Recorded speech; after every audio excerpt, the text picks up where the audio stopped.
first of all, I welcome everyone to Takshashila. We have a little more time to start formally. I'm Nithiyanandam. I head the Geospatial Division here. So, if you are here for the first time, this is a very small room and very small number of people, let's say 45, 50 people works on a few areas of public policy and national security. Right? So, anyway, I'll hand it over to him. That I will introduce about our work.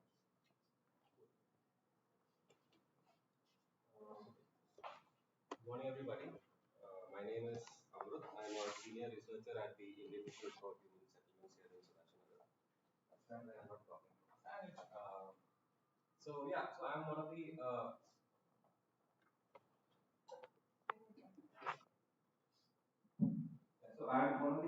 co-organizers of Spatial along with Amantia and also Vivek and Santosh who are joining us online. Spatial is basically a community meetup group founded about 3 years ago almost, and this is our 21st event. We'll be doing this on and off, basically as a method to bring in folks from the geospatial industry and academia and individual contributors, hobbyists, mappmakers, individuals interested in GIS or spatial data under the same roof and sort of see where we can start talking about ideas, network, basically have open discussions on the state of geospatial as it is in the country. And I think over the last 3 years, we've had really successful events. We've been part of a couple of conferences where we've also presented stuff. And also basically trying to bring in as much as ideas as possible and have an open group of folks to freely interact and basically not have any sort of restrictions on what they might feel maybe working in their own workspace. So this is basically a hobbyist, let's say a method of community, and we like to keep that, try to keep it as professional, but also a little bit lenient and straightforward as possible when it comes to technology and policies and things that we like to work with.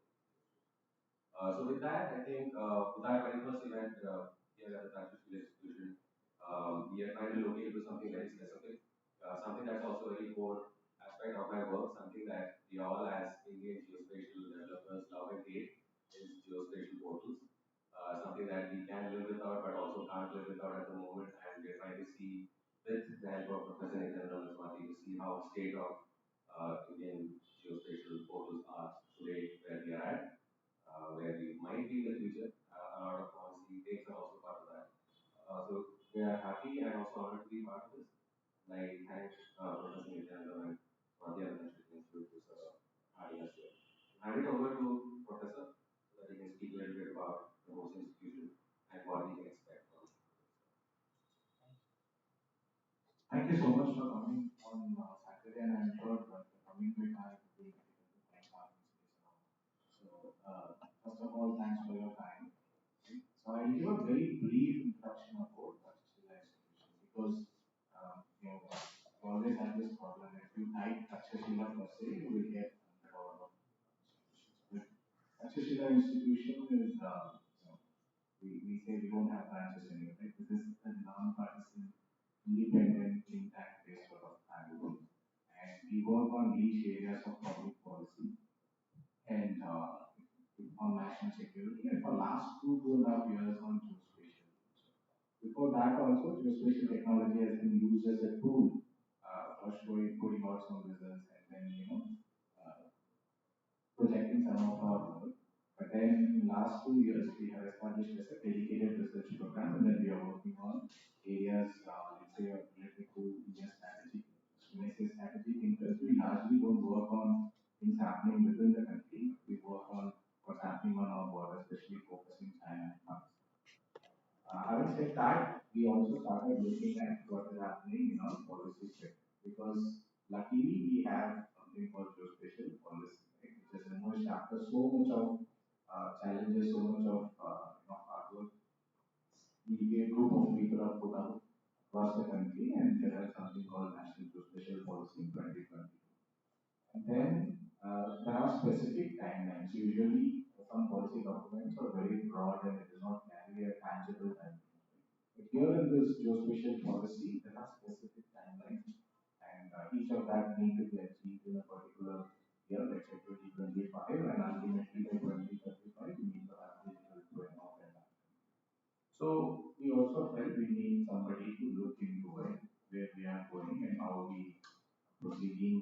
vision of the policy document.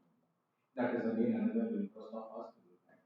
And of course, this particular topic of geospatial portal status in India has emerged from a couple of incidents. So we all know that a huge number of data sets we are generating every day.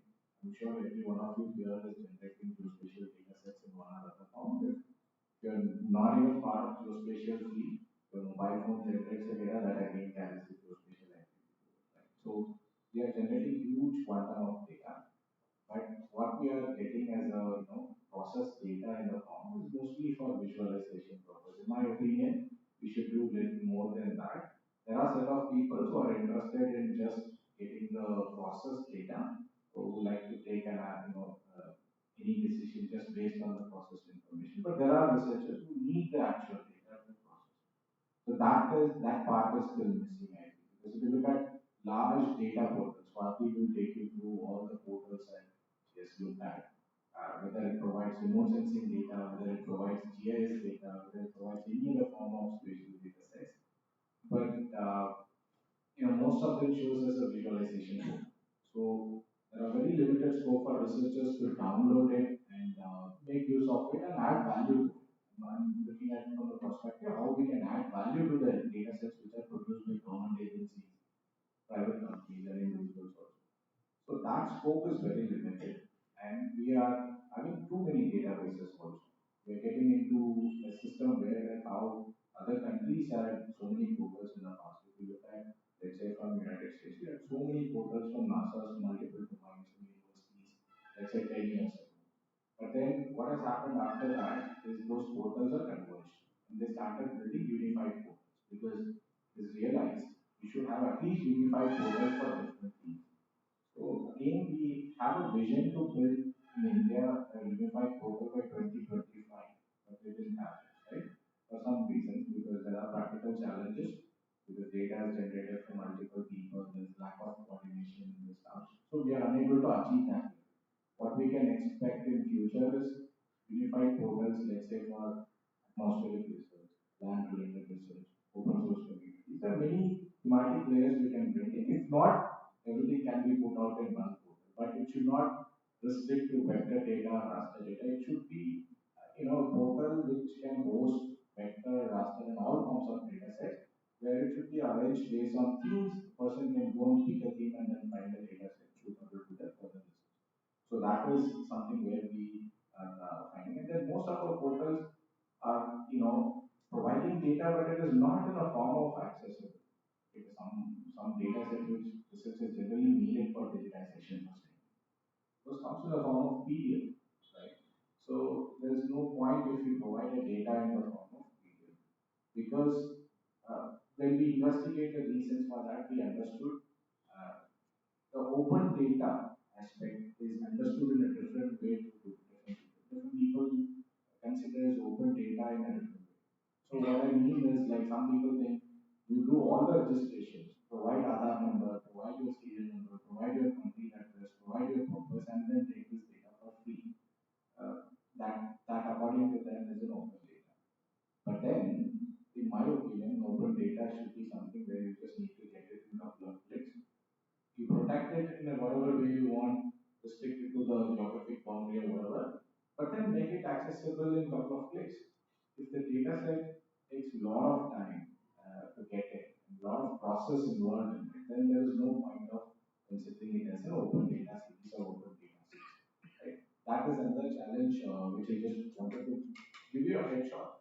And then the communities like us, right? So we are new to this community, but then we feel like we need to meet and we need to discuss and we need to take certain things in a tangible way if possible to relevant stakeholders also and let them think of it and do it. Because this we once considered it as a very conserved field where military had a lot of restrictions for genuine reasons as well. But then once it is open, once it is open for industry to flourish, and we have tangible targets to leverage this data that can be used by anybody, whatever is collected from taxpayers.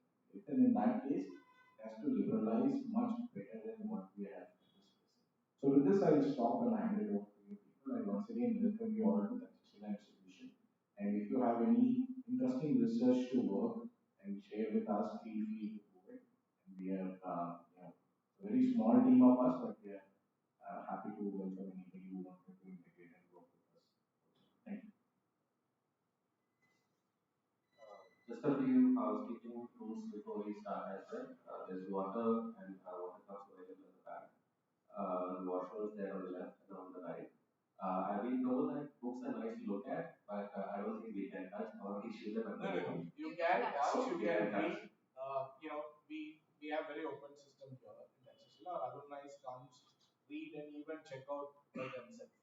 But other than alumni, what we generally suggest is you read it, and if you how much time you want, you read it until Bhaiya stays here. So after that, please put it in the same place so that it all is connected and it is all arranged in a systematic way. So that's a you can touch it. I'm sorry about it. Yes. Beautiful library of layers. Feel free to take a look at it read it as possible. So yeah, with that, I think we can start with our first presentation. And then after that, basically the agenda is that 20-30 minutes after the presentation, we'll have a couple of minutes for question and answer. Small discussions will keep short because we want to keep it as informal as possible and later hand it over to discuss amongst yourselves. And after the presentation is done, we will go over with Vivek's presentation on state of person data, how do we use it, how do we use open data. Yeah, with that, I'll just hand over the mic.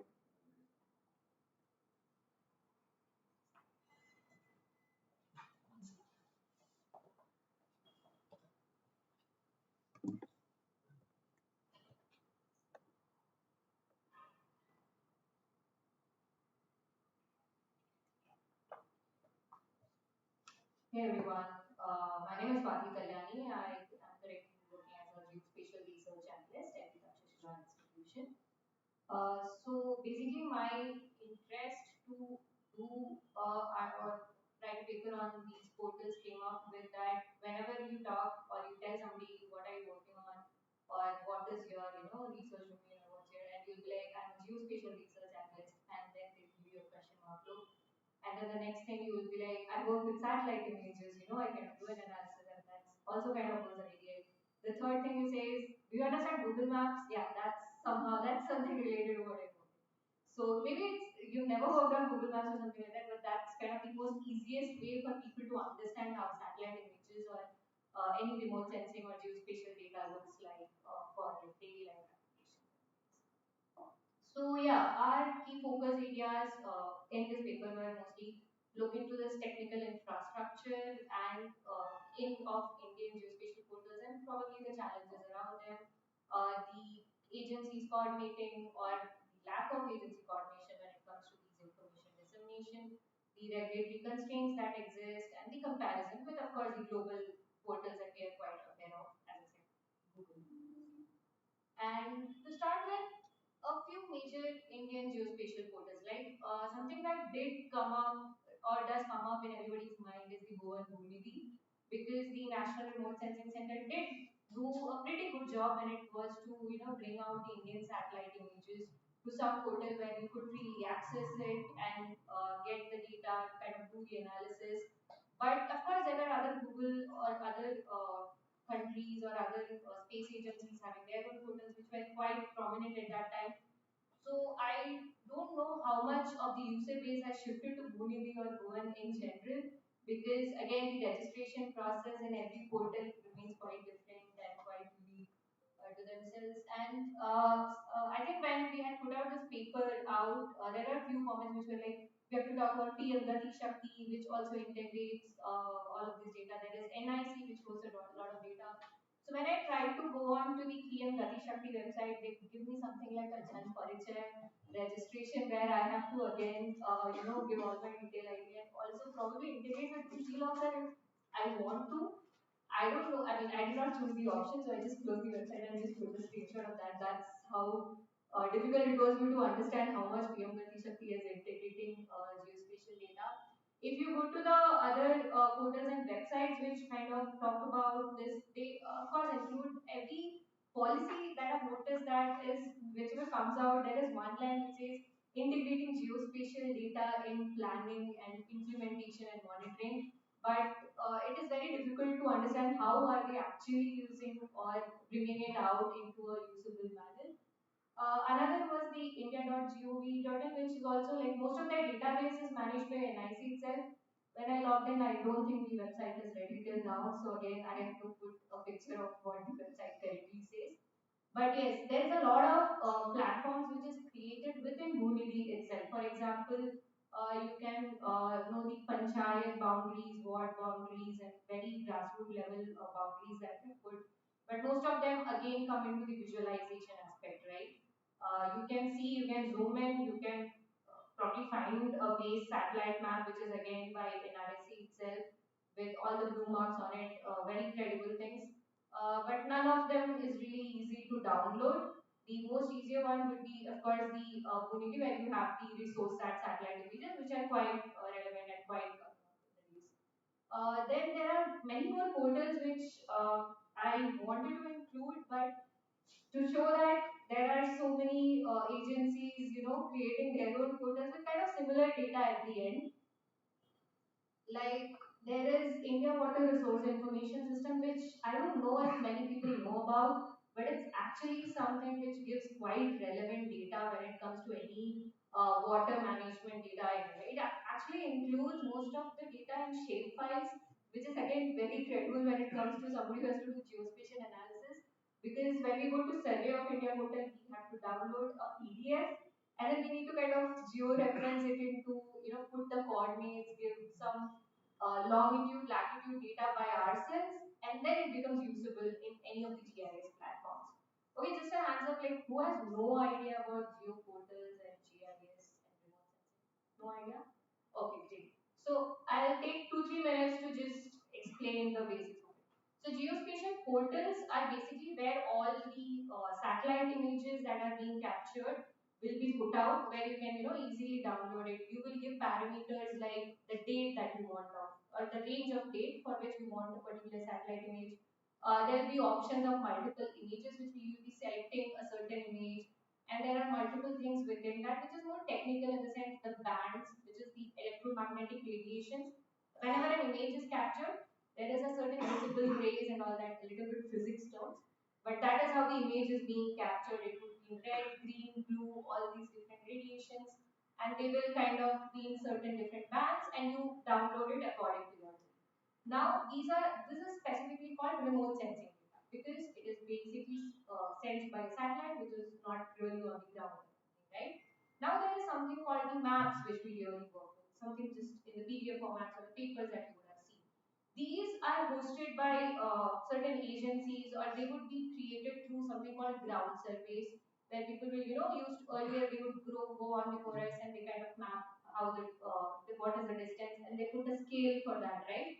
Because you can't have 10 kilometer big picture, so they kind of reduce it using the scales which you used to mention below, and a lot of other features. For example, if it's a tree, they would have put a green dot, and they'll mention it somewhere else on the side, which we call as a legend.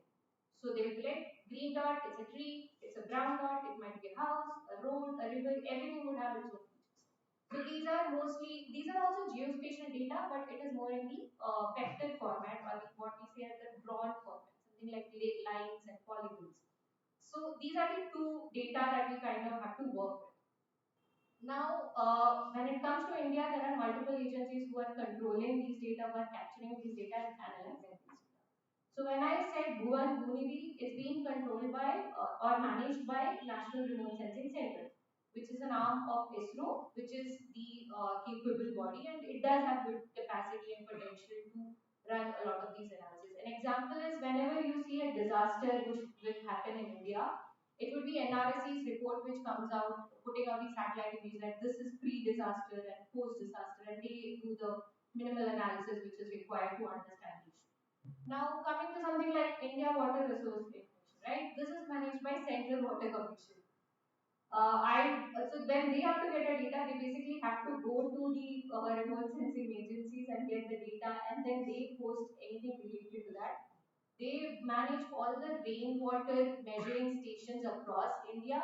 They collect all the data on a daily, weekly basis. They put out those data in mostly Excel formats, and then there is the online maps portal, which is Survey of India. It's oldest agency that India ever had. And I have heard that the earlier Surveyor General who used to be there in British times, they were one of the most important officers of their time because revenue was very important in the British administration. So ground surveys was something that was never missed, or it was something given like utmost importance when it comes to an administrative aspect. Currently, the topo sheets that we have is not up to date when it comes to 2025. We have had a little bit of delays, but it does try to bring out the topo sheets or the maps of certain areas in that PDF format, as I mentioned. In the latest one, I think, is 2019 or 2021, which is there.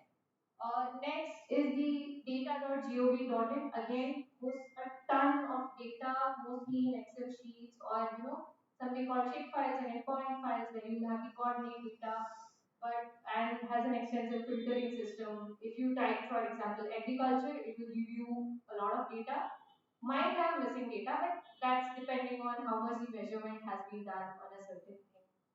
And then we have something called state GIS portals. So basically, every state has its own GIS portal. If you click on it, it will take you to a platform where you will see the admin boundaries of the state, and you can add layers, remove layers of boundaries like or government bodies or the houses or the water bodies or even like power plants in that particular district. But again, all of them are for visualization. You cannot download easily all of them from there. If you have to download, you probably have to find some other way. So that's how most of the state GIS portals work. Yeah, these are again, I don't know, again, weathers. If you get, in the phone, you might get these weather messages that orange alert, red alert, whenever a cyclone is about to come.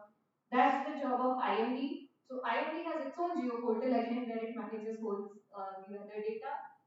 And there is something called NDEM, which is the National Disaster Emergency Management. So whatever specific threat to livelihood or life would be there, that would be hosted by NDEM. But I don't know if it's clear. There's a blue line below that website which says it's only for authorized users. And that's how most of the geo portals of India works.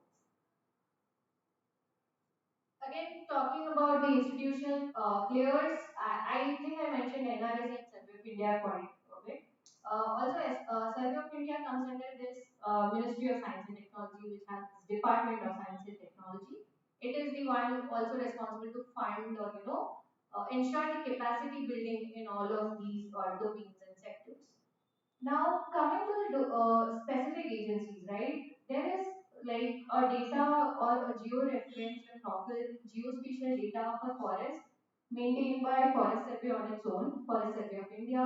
Then there is groundwater body, SCGWB, which maintains all the groundwater potential zones, areas in India in its own geospatial layers. Niti Aayog has ton of data. If you can go to their website, you will find something like renewable energy potential maps, water scarcity maps. Niti Aayog has tried to kind of map what is like post 50 years where will be water scarcity in India. Again, has a visualization only data layer. Then there is NIC, which I'm sure is hosting every other data, but it has its own portals in data.gov where you can filter out and probably download most of the data, but I'm not sure how much relevant it is because there is a possibility that you want to flood data for 2025 but only 2021 is available. So yeah, that's another thing. Talk about the challenges, right? Lack of integration. I don't know if everybody here was aware of these many portals and these many databases. If NRSC was controlling and managing all the remote sensing data, and if it had its own portals, which it has, what is Google, the difficulty that you have to go to India is when you have a water data, you have to go to IMD when you need a disaster data, and you kind of need to give your email ID or I think in Survey of India, even your mobile number for your OTP looks a little constraining because there is already NASA's portals which might give you these data again just on their email. So when you have somebody who is already giving a certain data for your own country, it is very difficult to capture that audience to your own portal. So you have to make it that attractive or that easy to use or that user acceptance has to come for this user base to be built for a certain portals that or platforms that exist. If you look at the ISRO website again, check out ISRO website, there's a ton of data. You will see that ISRO has built around 10 to 15 apps. It has built data for weather, weather warning, agricultural monitoring, so many, and like navigation, everything. It is trying to do everything. But the name of these apps are only seen on ISRO's website. If you check it on Play Store, I don't know if it has come yet. Something like Maples is starting to kind of promote itself, and there is that on the website.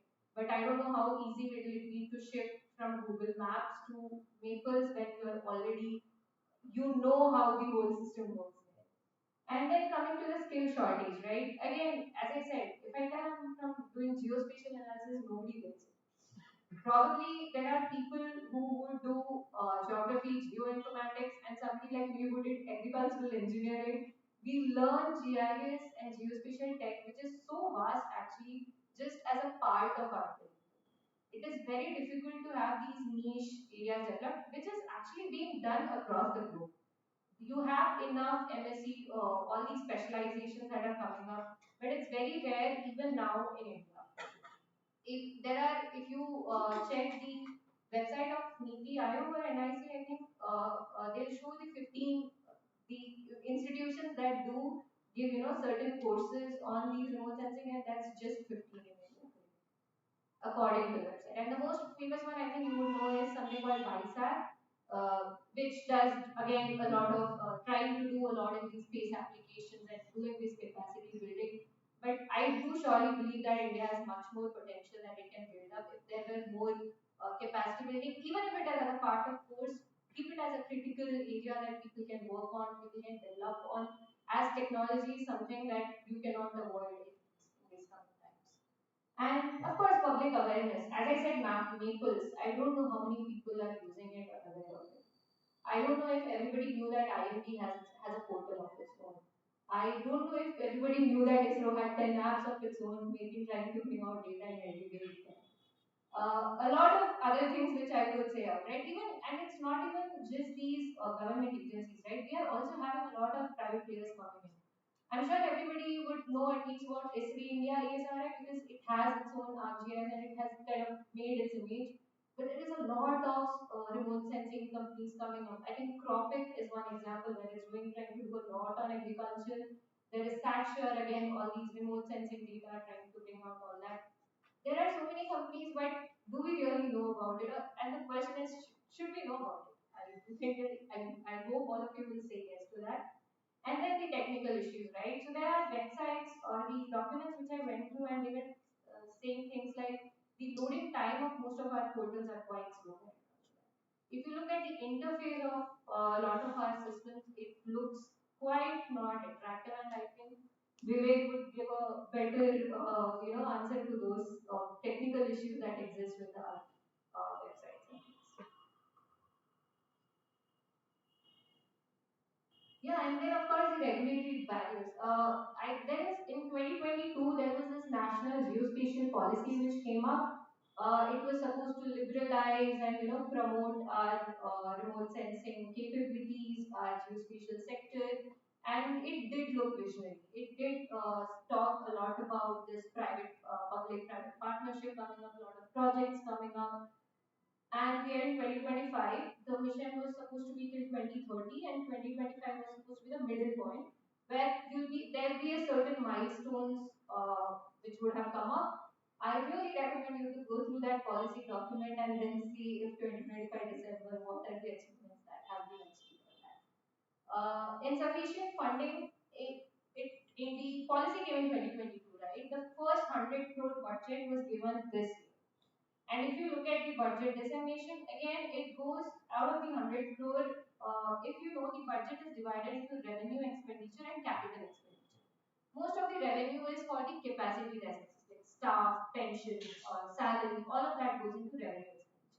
When you have capital expenditure, that means this will go into some infrastructure building. This will go into some proper tech building. Out of 100 crore, major part goes to revenue. You already have institutions like BISAG, you have NRSC, all of them. You have to kind of dilute this fund to that. Interesting fact. if you go through the whole budget in a deeper manner, there is something called MOSM project, which was a weather monitoring and weather information dissemination project. Gets around 1,000 crore budget. Main aspect of the project is ground stations, remote sensing data, geospatial data, continuous monitoring, evaluation, analysis report. I don't know if you could have integrated these projects. I don't know if that could be considered as a part of geospatial or infrastructure or policy itself. But again, and this was one project that I'm talking about. There are multiple fundings which goes into, right? Agriculture goes to agriculture ministry. This goes to Department of Science. Then there will be of course a Department of Space which gets a certain funding. So the satellite infrastructure will go to the space funding, which you will never know how much would be used specifically for Earth observation, because when it comes to remote sensing, you need Earth observation satellites. Telecom satellites and Earth observation will be different. Something which has a camera and can capture, right? So a lot of funding issues come in because we are not really planning how to spend the funding that we have. We really don't know how much this 100 crore or how this 100 crore will be used. And the data format limitations, I think Nitya talked about it, that is it better to have a PDF or is it better to have like a georeference file which I can just get into my GIS? And currently we all work with something called Google Earth Engine, other cloud platforms where you can just directly bring the data, right? So will it be easier if I could have something, a data in a format which is like operable on the platform itself instead of having to convert and surely lose some accuracy over that, because even when we are doing something called georeferencing, which is giving coordinates to a PDF to make it overlay on our 2D or base layer, it it gives a certain kind of errors that we have to kind of accept and work with, and ensure that keep the errors minimal. But I don't know how easy for a user in that sense would be to keep it to that 0.000, right? And to talk about the global things, right? Something brilliantly done is, of course, the NASA and the USGS. We understand, of course, they have a certain amount of funding which is different, their capacity is different, they started way long ago. So they're doing much better on their platforms, and the fact that your Indian satellite images are available on the USGS website itself. Many of our topo sheets are hosted by many of the universities in USA. Then we have something but very interesting that I would like to talk about is something called the Copernicus browser. I don't know how many are aware of, but it is done by the European Space Agency. And what they do is, if you click on that green color thing which is showing this latest date, it gives the latest satellite image for visualization for free, which is not really done by any of the other browsers as easily as Copernicus does that. It might not be a great resolution, but I would say that if you have to work on research, it's always not the most best resolution image that works. It's mostly the data that you can interpret out of the available satellite itself.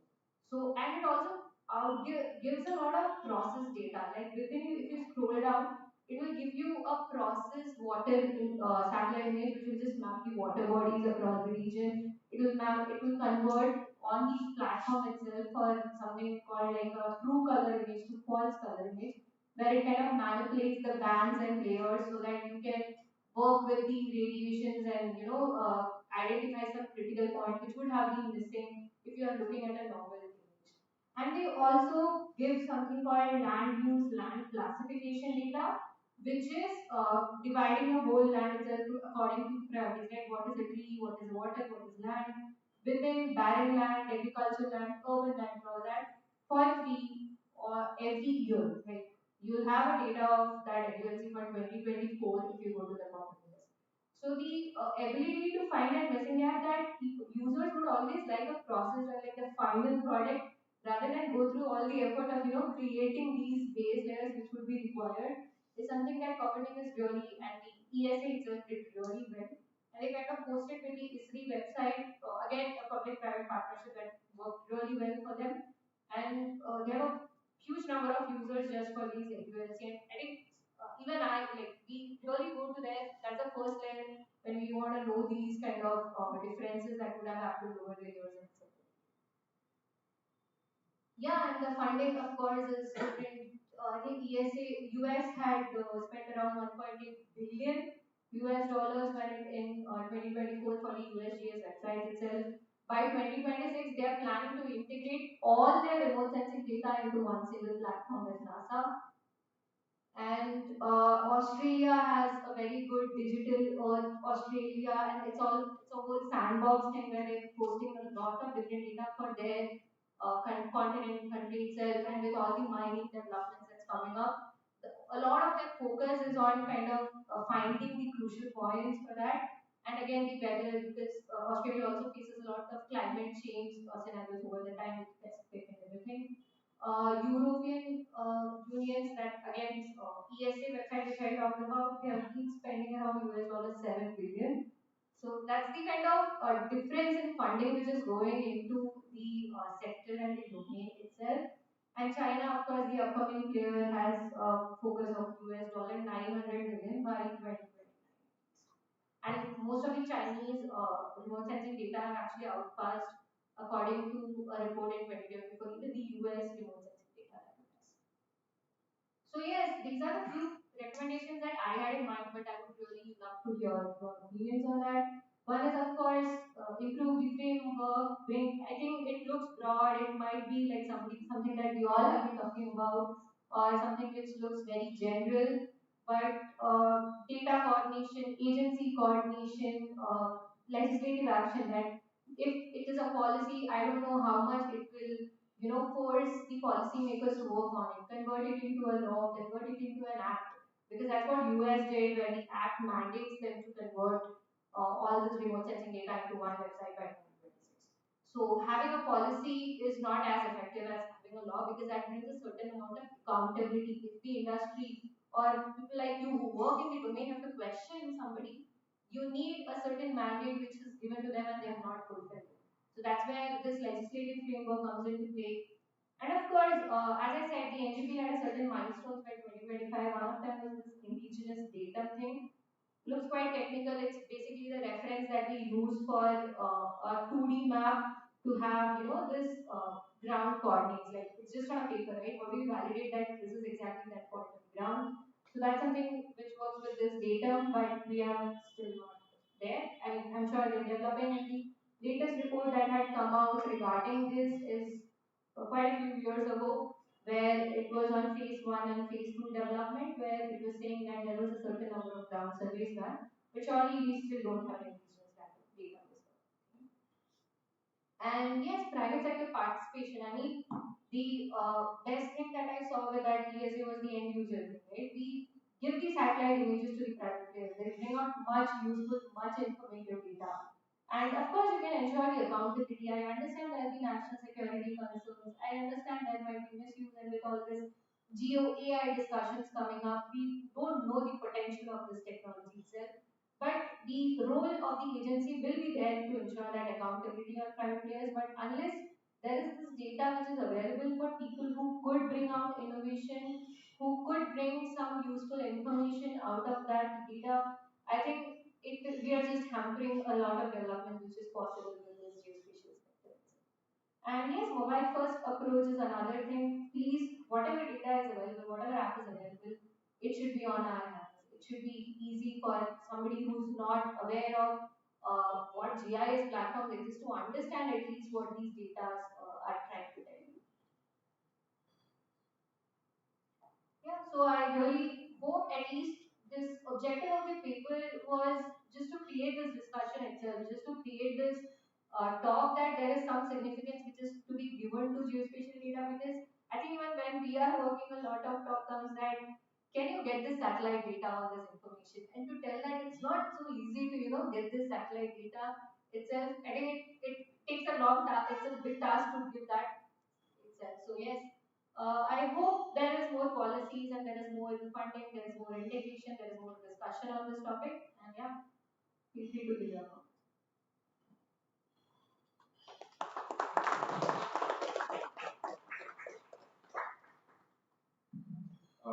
Thank you, Swathi. I think if anyone has a chance to take a look at the report that's published on the website, the Takshashila Institution website, it's very detailed. It's basically she has summarized everything into a presentation.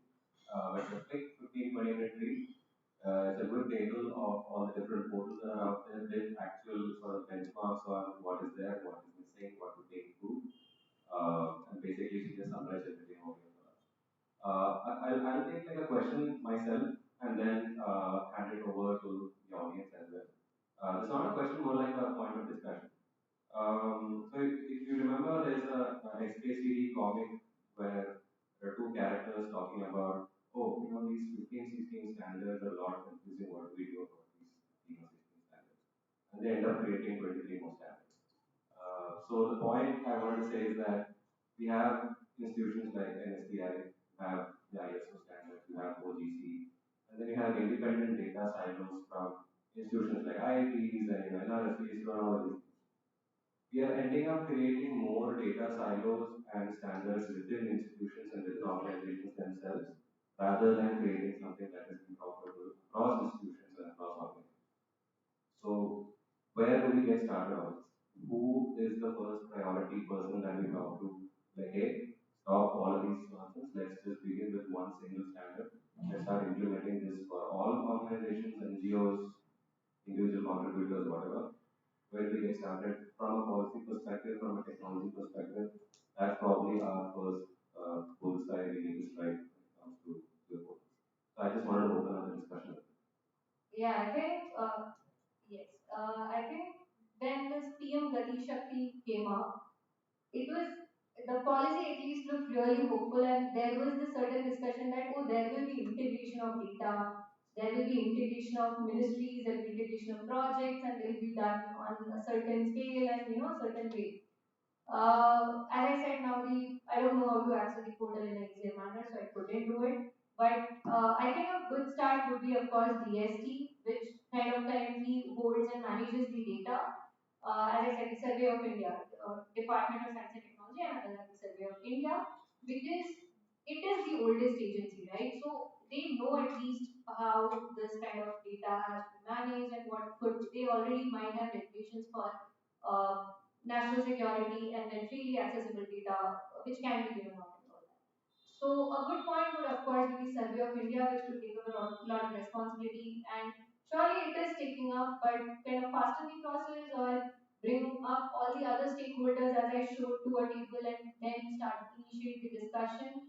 And with ISRO already trying a lot of their liberalize the space policies, kind of working out with significant amount of funding at least, which recently went into the Pixel and other 2 3 companies for their Earth observation and monitoring itself. So yes, ISRO and Survey of India would be the initial key players because they are the oldest, they're most experienced, they know. I think they also know what is possible to be done in this. So yes, that would be. If I can just add to what she has said, yes, Survey of India, Department of Science and Technology is nodal directorate for this, and there's something called NSDI, National Spatial Data Infrastructure, which is there before the policy itself. That talks about the standard. I think where we are making the kind of efforts, spending our time right now is to see how we align our data sets with global data sets. I think that is something we don't have to do also. We need to align slightly different in personal opinion, like why we need to align our geospatial data sets with global sustainable development goals per se. Because we are still figuring out how we integrate our data set. First, national level, let's stick to certain standards for raster vector and all those data sets, and then get it along. So rather trying to move ourselves towards aligning with the global data sets. Anyway, that's based on geopolitical situation. One thing to add is why we went into this research, when our focus is on larger geospatial policy, why we looked into niche area. The reason is when NASA's funding to geospatial, especially the Earth and atmospheric research, is going to cut down, let's say, 40 plus percentage in next year. And then, global geopolitical situation also changes. When we have conflicts, a lot of the data sets that is meant for something else, people like us used it to figure out what happened in Pakistan, what happened in China, to take advantage of what is how this data can be used for a dual purpose. So we are thinking loud in a sense when the geopolitical narration goes for the bad, right? If the situation changes for the more, then how come people like us in India will look for data sets globally? Like, is there any other source to step in? ESA again, Copernicus is a fantastic user, but इससे बड़ा है, there was a Sentinel hub. But then it was free for a longer time, now it is commercial, right? So we don't have is there an option for ISRO and Indian portals to step in and offer data sets not only to Indians, also provide data sets to the global sphere so that that is one way you can promote it, making it last 10 seconds. So when USGS and NASA opened the data sets of Landsat 2008 around, it has made us a free data. It has literally contributed to thousands of folds of publications thereafter. Today you see remote sensing publications in the field, it only comes based out of data generalization happening thereafter. So if is there a chance for Indian agencies to use that when the global data set is going to be more restricted? That is all the reason for starting here, and we are continuing doing more research on I think that is a great start. This whole conversation in my mind started sometime back when we were looking at creating some sort of a standard for geospatial data accessibility within our institutions. And I started creating a standard, and I ended up creating a standard which is completely different from what NSDI or OGC and ISO has. I had to stop my work and I was like, wait, why am I creating a completely new standard that is sort of independent of what is already existing out there? And we basically paused that work and we're just hoping for maybe a blessing from up above that says that hey, okay, this is what's going to be. Anyway, so we'll take a question from a couple of questions from the audience as well, and then we can move forward.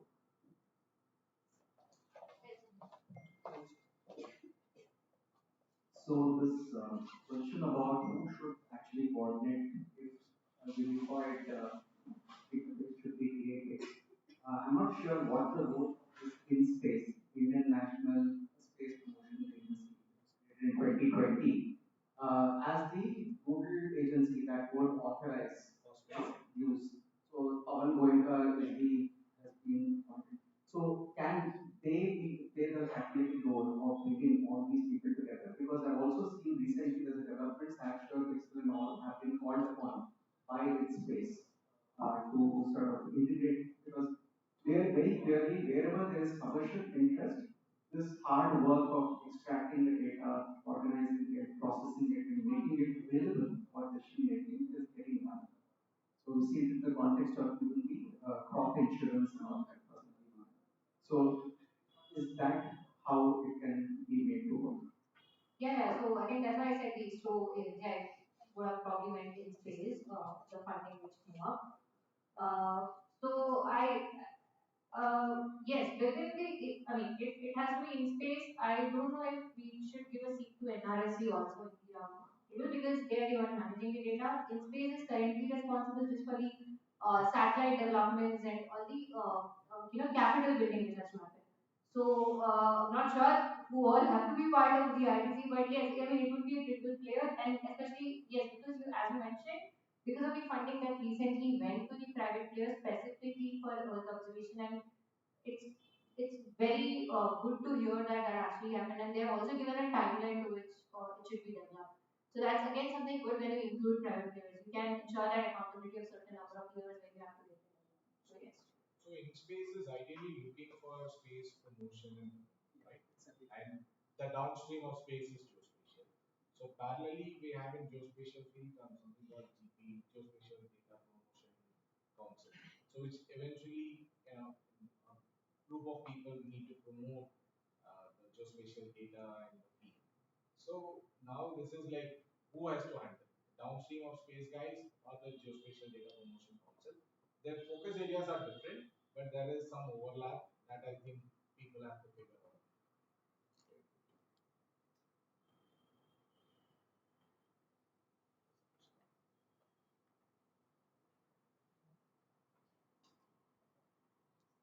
Hi.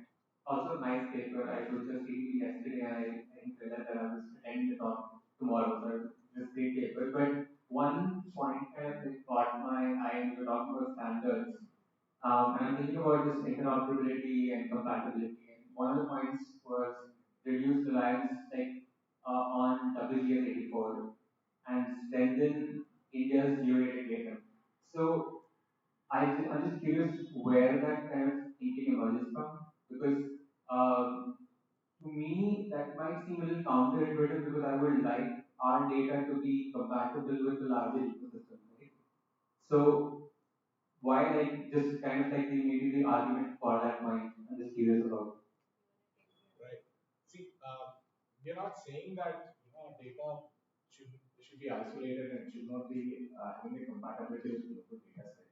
And this is different than the standard is different than the genetic framework I'm talking about. But I'm seeing both as a different thing. Yes, we need more accurate, indigenous pre-measurement to identify ourselves based on a genetic framework that we haven't done for a very long time. Let me put up a case. We have something called digital, which was introduced recently, right? It is the replacement of your postal address. It's a 10 digit alphanumeric code and can tell you where you are located. Here, in our opinion, that small values also changes when you look for frameworks which we measure, and then things will be different, right? And so rather looking at the foundational step, there are a set of people who strongly believe we haven't done this genetic framework thing yet, and that is a foundational layer. And then we are generating on the other hand, enforcing every department to use geospatial data, generate new set of data, but the foundation layer is outdated, right? So that is one. So because you have to understand your topography to make it right, the genetic framework based on that. So that is a challenge. Then why we stuck ourselves to figure out, aligning with the global programs, because the global programs are not supporting your geospatial development within the country, right? So that is for a good sake we can align our data sets, but we should focus on our own needs. That's what we are trying to say. Just to add to that, it's just the accuracy. It's like it's not that you cannot choose WGS84 when you're working on the GIS platform, right? It's just if you are doing something specific on an area of interest which is in India, if you have an indigenous system which is surveyed and calculated, the accuracy of that particular layer in terms of the coordinate values and everything increases. So it's not that it will not be compatible with the other. Yeah. Yeah, so I think one problem with WGS 84 is that it was built in an old era, like I was saying, and now we have drone imagery. And I work with drone imagery, and WGS 84 doesn't really work that well with drone imagery in my experience. It's not a question, but what's your thought about Nadu? If, though we all know that for research purposes or for education purposes that we need data, but when you think about a corporation perspective or an urban body, they might have challenges and concerns with respect to sharing data. So this I have seen from the perspective of OEM. So I do work with East India. So when we talk about data sharing and hosting data for citizen inclusiveness, they do have a lot of concerns, political, corruption related. So what's your thought on this?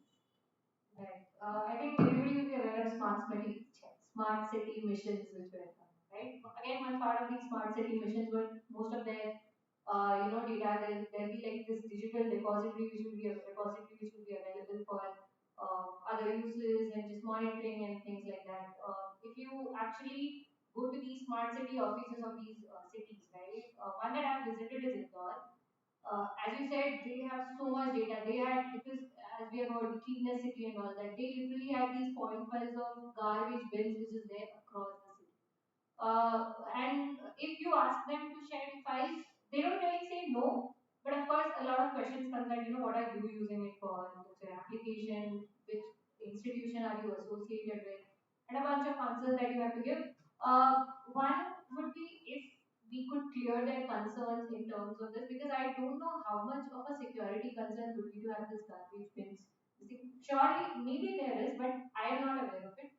So when they were asking those questions, my point was, no, I'm just doing a normal research project, an institutional basis. This is just to give a better image of Indore or whatever. So yes, I think that certain kind of constraint comes from the fact that they are not really clear about their accountability. There is like if you probably you go to that officer who's just managing and sitting around a laptop and or a computer and managing that shape files or maps, right? They don't really know if their higher officials would question them or would it be a problem. So again, having that kind of somewhere, a certain framework or regulation that what kind of data can be given out, what has to be limited, it has to be done in that agency itself. If it's That is the main fear. It's not really that if this might lead to corruption in just first sector. It's the fear that somebody else might, blame them. So again, that's where I think it comes from the fact that unless you have an accountability chain mentioned clearly and as clearly as possible, at least, there would be these issues. So Vivek would have had more data than anybody else in the corporation Yeah. level. So the only challenge I see is the metadata is not uniform, right? It is scattered. And there are many local bodies who have put out the data. Gurugram has put out, and Indore has put One out. man. We have seen in one month. The problem is about the standard metadata that we can expect and leverage it for further optimization. Still useful information, but we can't make use of it. Even one map Gurman and Yeah. my DMCID, they do have data which is open for public, but then again it's PDF. So personally, what I feel is they have challenges in sharing data. That's why. So why not? I just had a thought like how we could solve it. I just saw their talk Vivek and Aman were presenting.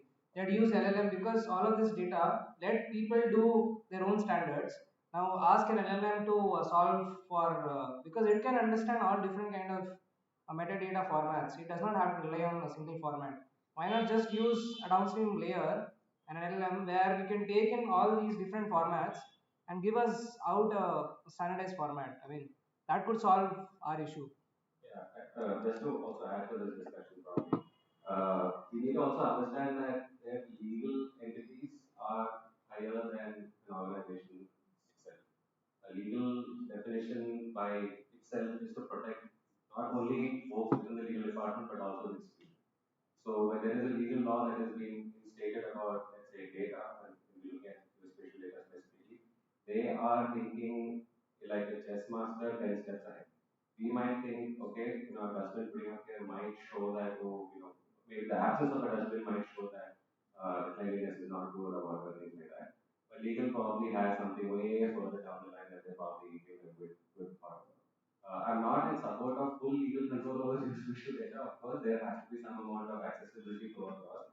And that very step that they put, basically having data put out in CSVs or PDFs, are steps to ensure that there is some middleman there to monitor any unauthorized usage, any unauthorized control, things like that. It is very, very dystopian, but unfortunately, with data of any kind, especially geospatial data in countries like ours, where there is some sort of monitoring required, for all reasons and purposes that are available.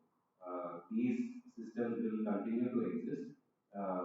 There's not much that we can do about it other than maybe a good blessing of groups like ours that sort of helps to sort of bring out conversations and identities outside of the typical government nomenclature and conversations.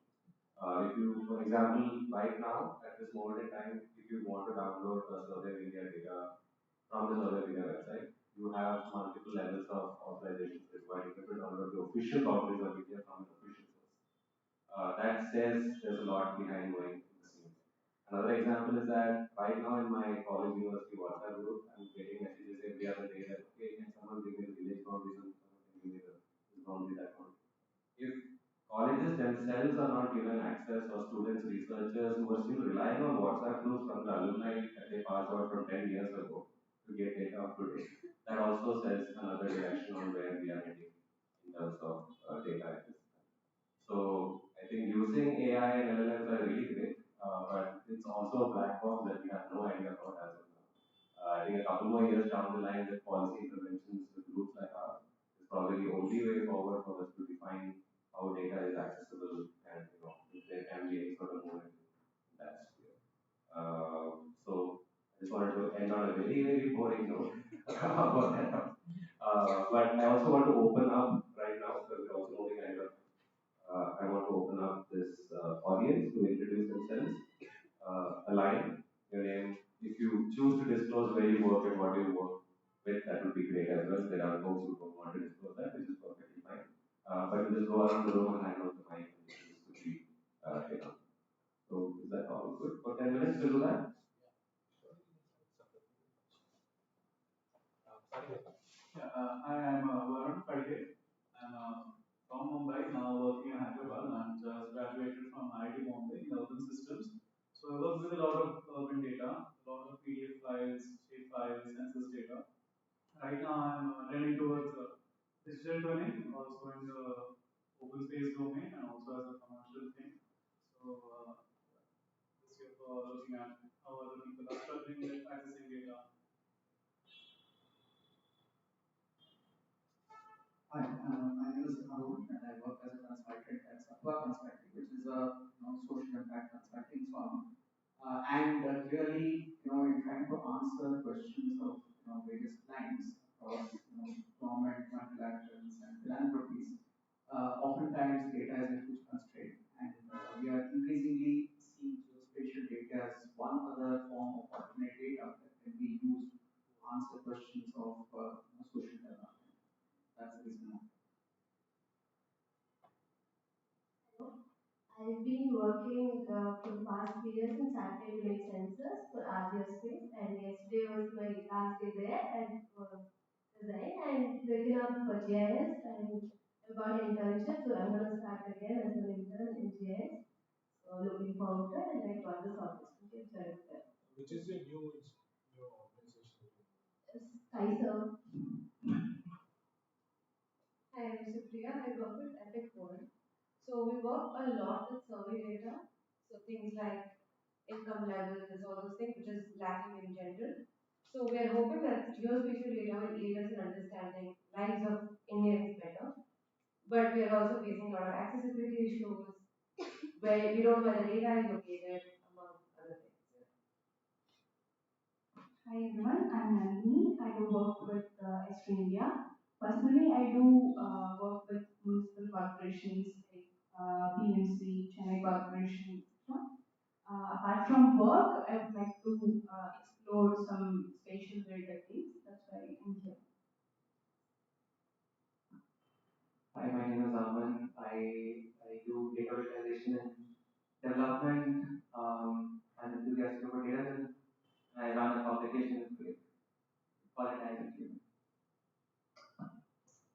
I'm Kavi. I'm working with Caution Solutions. So we are working with the US government. So the whole idea is to map the pedestrian infrastructure for the state of Washington. So we've done it to some extent.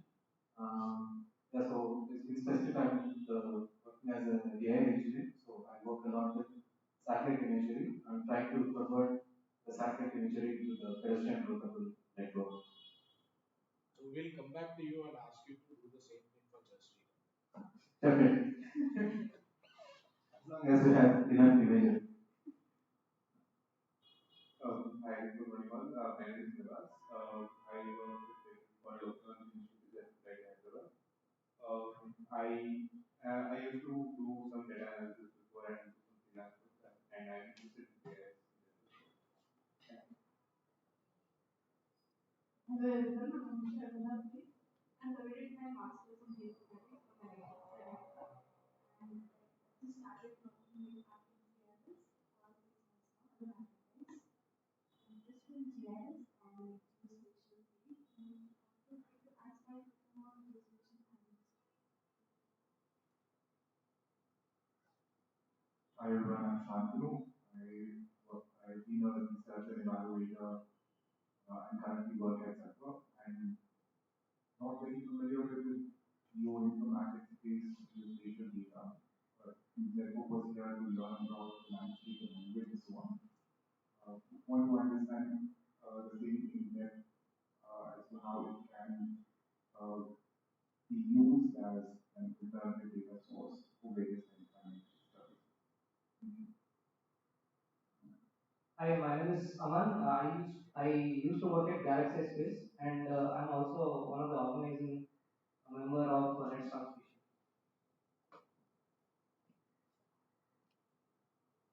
Hi, everyone. My name is Vishal, and I'm a government consultant with Deloitte.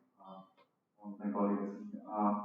We do 60% of tech related to geospatial and Earth observation, and 40% of our work goes into policy making for state and Indian government. And I'm glad to be in a room full of people who I assume must spend as much time getting their heads over individual portals as us. So glad to be here. Hello, good morning everyone. I am Asim Garg. I am a graduate in Tech Engineering Informatics from ISC. After that, I worked with Robin as another observation scientist at currently medical school. I am with Deloitte. Now with Vishal, we are part of a center of excellence. We focus on making geospatial applications and tech adoption in government and private much easier and much accessible. Hey everyone, I'm Siddhant. I used to work in a climate tech. Recently, I've been trying to start something of my own in geospatial domain. I started a open source library called Earth Database to make data more accessible. Good morning, everyone. I'm Ashwin Nayak. So I am an IT professional. I have experience of almost 17 plus years. So currently I am a project manager working in a company called Spatial, and I manage the AI-based delivery for mainly voice bot products for the customers. So the main reason for me to be a part of this is like mainly to understand more about the geospatial domain, and I'm not very sure about that, to be honest. So I want to know like from the ABC onwards, like what is this geospatial data, how it is used for, how that can be used for our in our lives as well as our nation. So it's a new knowledge session for me. Thank you very much. As Kalyani, very happy to be here. In fact, Arun had extended the information about this session. I'm really glad that I will be here and come here. My name is Archana Prasad, and I'm agriculture person. I've been working in the industry for close to 10 years now. I also work with Central Connecticut. My purpose of being here today is to see how the smallholder farmers' operations can be more predictable in any way, right? From climate to market predictability and all of those. So very interesting to be part of this conversation. Thank you. Hi, I'm Sir, working at Maruti Suzuki. We work with car telematics data specifically for geospatial analysis to understand the movement patterns across the country, and also do some CSR activity like the accident hotspot regions and all. So that is where we are. And you use MAPL's data. Sorry. Use MAPMA India's MAPL's data. Roughly the administrative boundaries we use with MAPL's data management, but we have a lot of data coming from our cars itself. We have every day 10 lakh cars roam around across the country. So we have a lot of data coming every second of the car movement. So we have enough data for our own source. Hi everyone, this is Shubhi. I am working as a data scientist at Bhumitra. So I mainly focus on different geospatial data set for different agriculture related applications. So we work on crop classification, then soil organic carbon modeling, and additionally we also do carbon credit evaluation from regenerative practices. I myself represent. I work as a geospatial engineer at Pixar. So Pixar also has this one platform called Aurora. So I work as a backend for this Aurora platform. Basically, my day-to-day work is to create a bridge between software engineers and geospatial operations. Yeah, like we are also trying here to solve these problems, but as it's a private company, so free access it some get some source of it. Thank you. Hello everyone, I am Clayton Fernandez. I'm from an organization called Well Labs. I'm a hydrogeologist and I work in the water domain primarily to identify water problems and design solutions to it and assess impact. And different parts of the journey, we all use both primary and secondary data, a lot of which is geospatial data.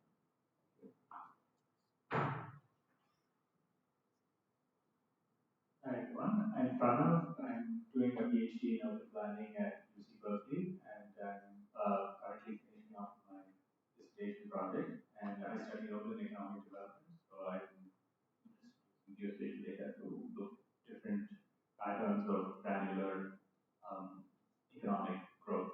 Yeah.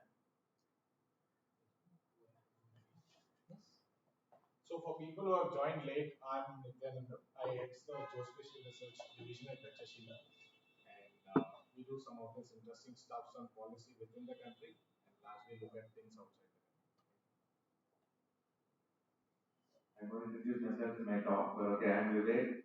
I'm an electronics engineer by education, software engineer by profession, but I have an interest in geospatial. I got involved in OpenStreetMap 10 years ago, and that's where it started, but I'll talk about it more in my talk. Swathi, Kalyani, I work as Geospatial Research Analyst at Takshashila itself, agricultural engineer, remote sensing, PG, and all that, educational background. But yes, now we try to work on geospatial policy.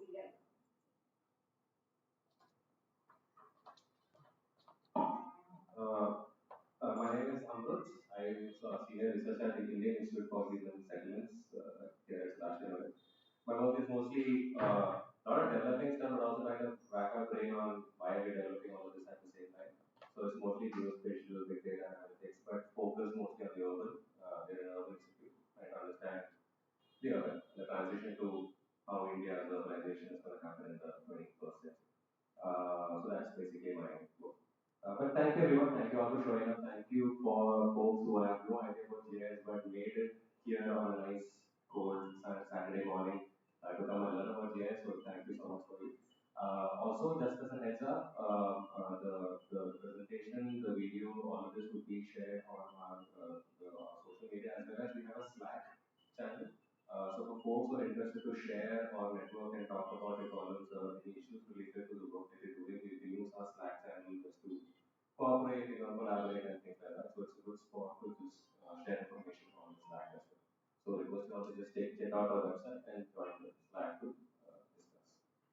With that, I think we can go forward with our next talk, followed on Vivek, or more famously called as Monter.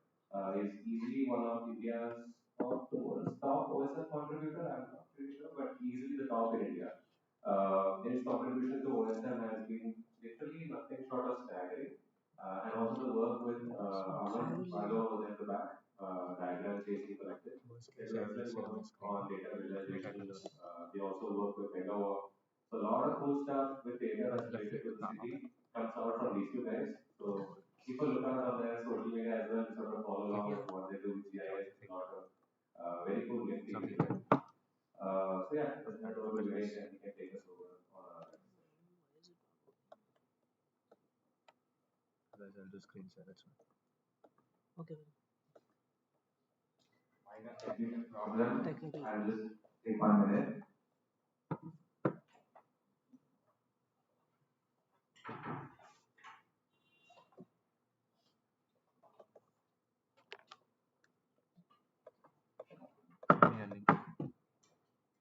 Yes.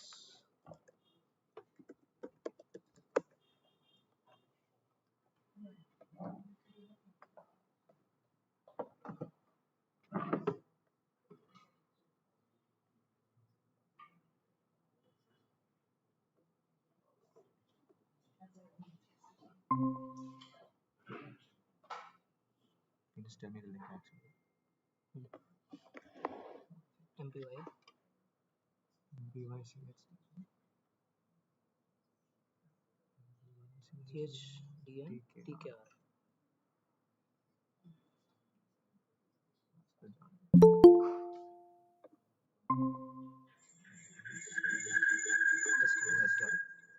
You can turn off your mine's off.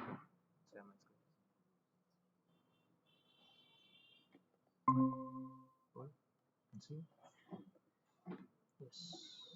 Just change the name. Maybe you can I will make nothing text.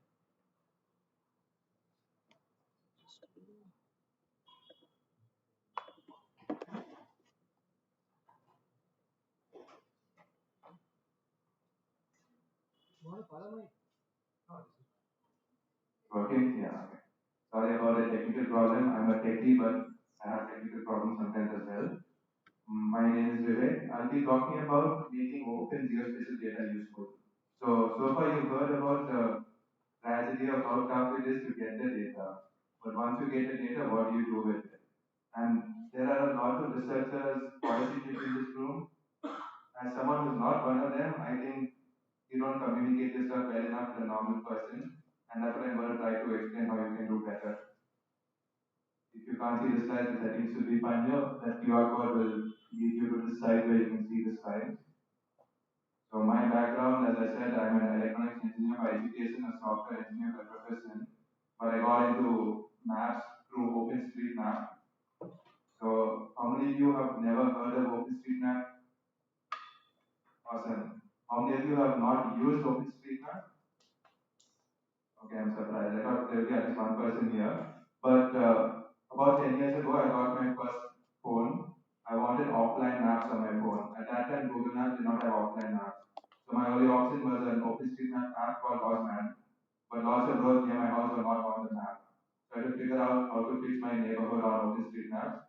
That's how I got into OpenStreetMap. So since then, I've just been kind of addicted to the process of drawing on the map and seeing it end up on the map which the whole world uses. So over here you can see this is near Whitefield in Bangalore. Right now, these days, one of my big interests is large-scale real estate developments in Bangalore. So this is Alembic City. It was approved recently. 10 million square feet mixed-use development near Whitefield.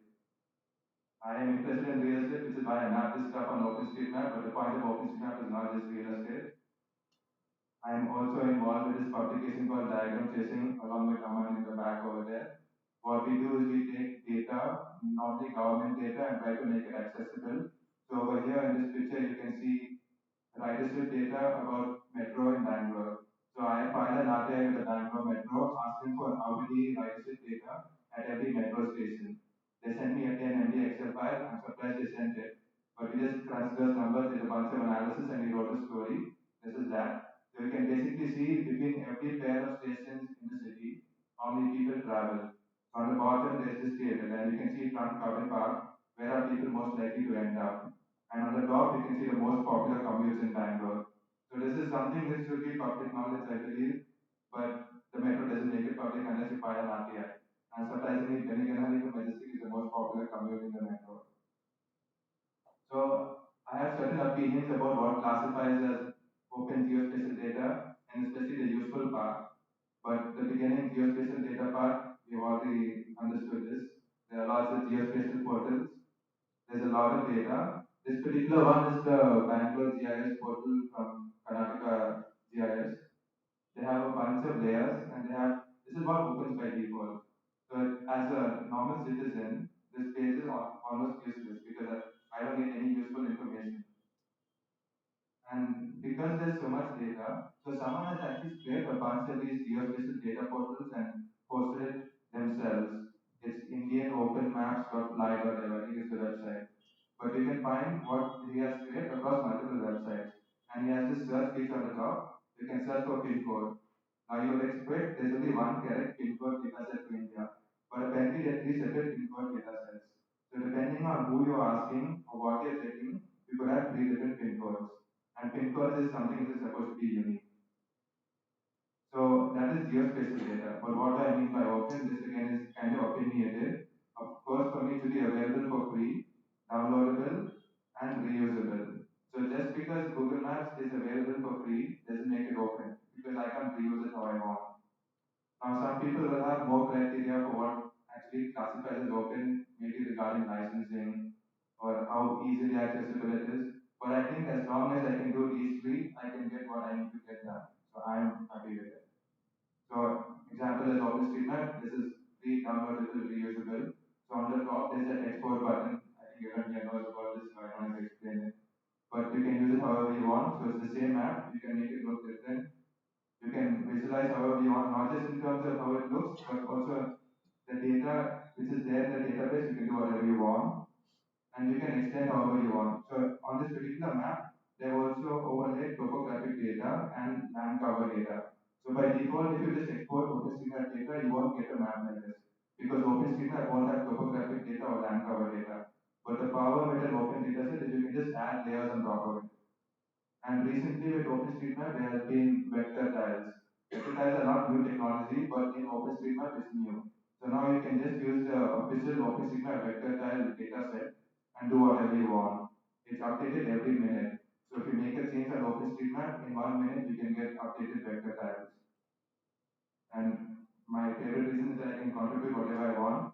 So this is the Foxconn factory in Bangalore, 300 acres, the second largest Foxconn factory in the world, and it's just 30 kilometers from here.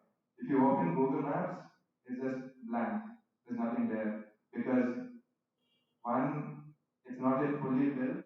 Two, I think Google Maps users don't care about certain kinds of data. They want you to get from A to B and engage in commerce or whatever.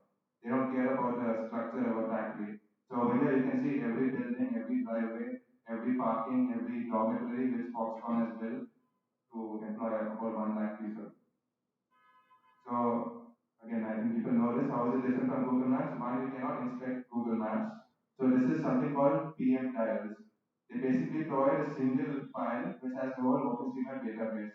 And they have this nice UI where you can inspect all the data. It's basically like an X-ray view of the data. So you can highlight any point or any feature and you can get information about it. And you can easily filter. So now this filter is on neighborhoods in Bangalore. Now this is the more opinionated part. What makes it useful? So we Google useful. It says able to be used for a practical purpose or in several ways. I think Google does not personalize dictionary meanings yet, so I assume this is what it means.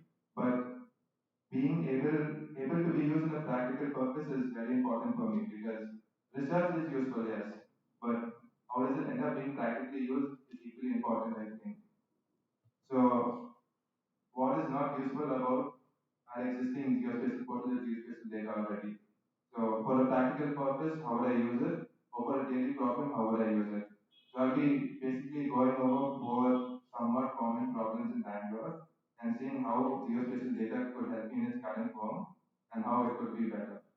So problem 1, some people might be familiar with this. Someone here has actually taken this photo. This is flooding, of course. This is near Yelahanka. So people not from Bangalore also probably know that Bangalore has a flooding problem. Some people may not call it a flooding problem, but it is flooding. But suppose I want to know which areas are prone to flooding. How would I do this? And maybe someone can give some suggestions. If you lived in Bangalore and just wanted to find out what areas are prone to flooding, what would you do?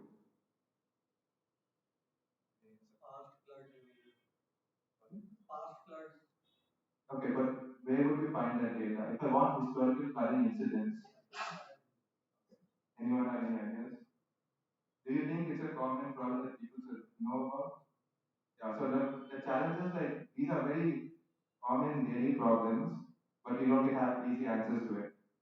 So I obviously will start with a simple Google search. I type map of flood-prone areas in Bangalore. It suggests the Open City link and Deccan Herald. The Open City link is useful. It has like 100 points of flooding locations. Has anyone here not heard of Open City? Okay, so OpenCity is basically a mirror sort of the data on all these geospatial data portals. They are focused on urban data, especially for Bangalore. So they normally get data from the geospatial data portal and put it on their own site to make it more accessible. So that you don't have to fill out the ODT, give like 10 different forms just to get 58 flooding locations in the city. This by itself is nice, but I'm in Church Street now. I don't know where Church Street is on this map. The second link is this Deccan Herald article, and they have this static map. It has a bunch of points on the map with colors and names. Now again, I'm on Church Street. How do I place myself on this map and find out if Church Street is flood prone or not? And Reddit also had a similar thread, and the top suggestion on Reddit was just look at the Deccan Herald image. So I do some more research because this doesn't answer my question, is some area like Church Street flood prone or not? So I'll find out about topographic map. I think everyone knows about it. But there's this website that lots of people use, at least normal non-GIS people use, where you can easily visualize topographic maps. So red is higher elevation, blue is lower, green is in the middle. So this is nice, but I also want to overlay the historical flooding locations. This site only has this map. I would like to overlay stuff on it. So they have an elevation API, thankfully, but they're charging people to use it. So just to get elevation data, I'm not going to pay money, right? So most people here are in the GIS industry, so we know that we can get a DEM file, we can put in QGIS, any GIS tool and get what we want. But that is a very technical process and there's lots of friction. And like normal people should not have to worry about such things. They don't even know what GIS, they don't know what spatial analysis means. How can you expect them to use this to understand something?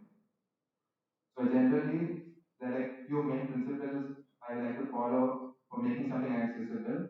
Things you already mentioned, but one main thing is accessible on a mobile device. I don't want to have to install an app. I should just be able to open a link and see a website. And I should not need technical expertise on the file or on spatial analysis to use it. So, as an example, Aman and I for diagram testing, we built something called PLR water law. I'll just give a demo of this site. So basically, we took DEM data, did some hydrological analysis with white box tools. We are not hydrological experts, so it's very basic, it's not groundbreaking work. But the goal with our work was to make it more accessible. So what you can see is basically darker blue is higher water accumulation. So it's more likely to accumulate water there. And if it's white means there's less water accumulation. And we collected articles of historical flooding incidents. So this is, in this case, it's actually traffic police reporting it. But what this does is it makes it a lot easier as someone who does not know hydrological analysis, DM, or whatever. I can just open this website and find information about my area. So I can actually go to Church Street. So this is not an indicator of flood, yes flood, no flood. It's just very basic hydrological analysis. So this is a localized minima. So this is a natural drain. This doesn't mean it floods, but at least you can get an idea of the natural drainage flow in the city. So that is the project, but the main goal was to make it accessible. So the technical side is actually very simple. We used a Copernicus DLO30 DEM. We wanted better DEM data. We searched in Indian geodata portals. And as far as I understood, everyone in India uses non-Indian DEM files. I'm not an expert, so I might be wrong, but at least for a non-expert, that seemed like the correct choice. We use whiteboard tools for the hierarchical processing, PM tiles for the actual tile data, MapLiver for the map, Swathi for the website, and we hosted it on Netlify. This whole website cost ₹0 to host and develop. These government organizations are getting crores in money. I think all of that is going to NIC or some bad hardware, software people, and they are taking all the money. You don't actually have to pay money to host lots of stuff. So, second problem, or depending on how you look at it, it's the same problem but a different side of it. So, this is Bangalore a lot of the time. Things are dug up all the time. There is no governance in the city. Something is messed up. But suppose I want to understand the problem better. For example, which agency dug up this road? In the case of flooding, I might assume BWSSB, the water department, is in charge. And that's the intuitive answer. Bangalore Water Supply Board. They should be responsible for water and flooding. So an average person might ask, why is BWSSB not fixing the flooding in my area? Who is my local MLA? And what police jurisdiction do I come under? So these are all general everyday questions that someone should be able to get an answer to. So in Bangalore, what has happened, they have passed this new law called the GBA, the Greater Bengaluru Authority, which is supposed to simplify this whole process. I don't have to worry about every department. Hopefully that fixes this problem, but as of now it hasn't fixed it. But coming to the question, what police jurisdiction do I come under? And if you have to answer this question, what would you do? Any ideas? ChatGPT, okay, good. Any other ideas? Import the file in GIS? PIN code. Okay, so police station and PIN codes don't necessarily map with each other. So that wouldn't work. But I like the ChatGPT answer because I did a similar thing. I asked Google, Gemini, and it said Bhartinagar police station. Now I know this is wrong. Just it is not that. It thinks it's that because there's a place called St. John's Church Road, and that is under it, and it thinks Church Street is the same as St. John's Church Road. So I think these are some things which at least now LLMs won't be able to answer, especially in India where addresses make absolutely no sense. Even humans don't understand them. I doubt an LLM would understand them. So none of the results in that Google search or even a ChatGPT query would give anything which is relevant to my question. Worst case, it gave a wrong answer like Gemini did. So I go to the city police station website. They have a website, they have contact details, they have a list of police stations, but they have zero spatial or map component. So maybe I'm in one of these police stations, I can contact them, but I don't know which one of them I'm part of. Luckily, KGIS portal has layers, but like with all other portals, getting the data is a headache. So they have this list of layers. You can't actually click any of these. You just have a list of data. Like, what is that telling me? I can't use it or what? So again, these portals are not helping me answer my query. And this is not just for city police. I could have the same question like I asked earlier. My MLA, PTMP, all this. So all these agencies have the same problem, and I can't figure out which jurisdiction I'm part of. So it would be nice if I could just see all this on one map, right? If I don't have to go to 10 different portals, 10 different links, just to find out which police jurisdiction I'm under. And I am able to do this because I've used all these geospatial portals, I've used all these government websites. But for a normal person, that's not possible. And similar with the other thing, anyone should be able to do this on a mobile device without installing an app and without needing to know what a geospatial data portal is. That should not be a requirement to get data. So again, I built on my website because I'm a software engineer, why not? So it's called VLR City Officials. On the left, you can see all the different government departments / agencies in the city. Or if you want, you can search for a location. So I will search for. Now it's just the correct one on top. I will just put search tree. Search tree, so it's the same building. I can select it, it geolocates me, and it gives everything on the left. So I know which TPA corporation, and now I know which police station I'm in the Coming Park police station limits. If I want, I can click that, I can get the helpline information and the contact details. Now, if I had to do this without this website, it probably won't be possible for 99% of people. And for the 1% of people who can do it, it's a big pain to do it. So, we could do research, we could get data available in GIS format. But just being in GIS format does not help most of the population. So, I believe we also need tooling like this, which makes the data accessible to the lowest common denominator. If my uncle, my grandfather needs to know the police station, they should not need to know how to use QGIS, whatever. I should be able to send them a link and they should be able to find the information easily. So this one, tech also is pretty simple, zero cost. So I downloaded the geodistance from different departments from bunch of sources. All of them are actually linked on the website. So if you click the top right of any department, you can find the source information. And actually all the contact details are also on an Excel, Google Sheet. So it's crowdsourced. If there's an error, someone can just put a comment there and fix it. All of those files are combined into a single topo.json. So if you not work with topo.json, it's very good for vector data that has common boundaries. Especially with jurisdiction boundaries, there's always commonality between two jurisdictions. So it reduces the file size a lot and it makes it, all this data is just 5 MB. All these different departments, like thousands of features, is just 5 MB because of topo.json. And then for the Mapreverse, Circuit, Cloudflare. Again, zero cost, all this can work. You don't need to spend crores on PSR stack servers.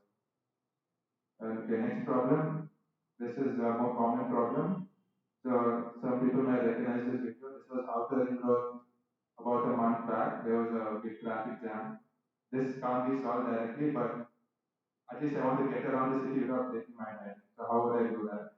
So this is a situation. Suppose main point, I don't want to like mentally, physically drain myself navigating traffic.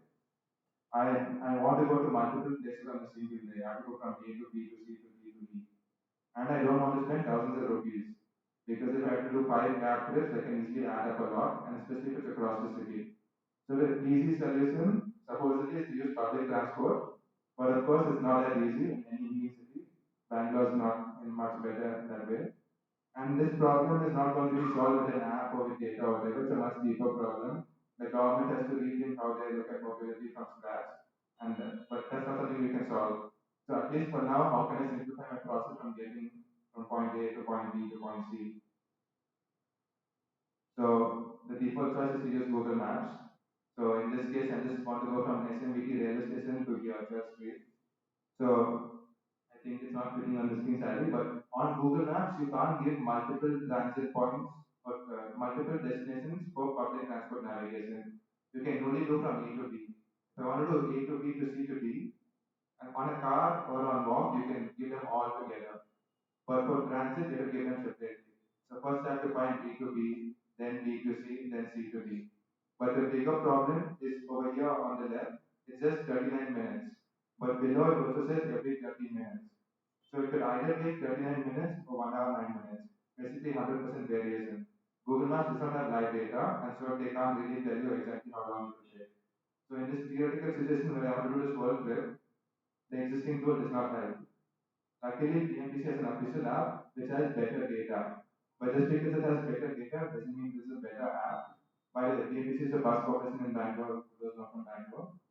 They just have data, but they don't have a good app. So if I just search for SMBT and enter destination Takshashila, it doesn't even know what it means. So I can't get what I want to, and generally this app is not user friendly.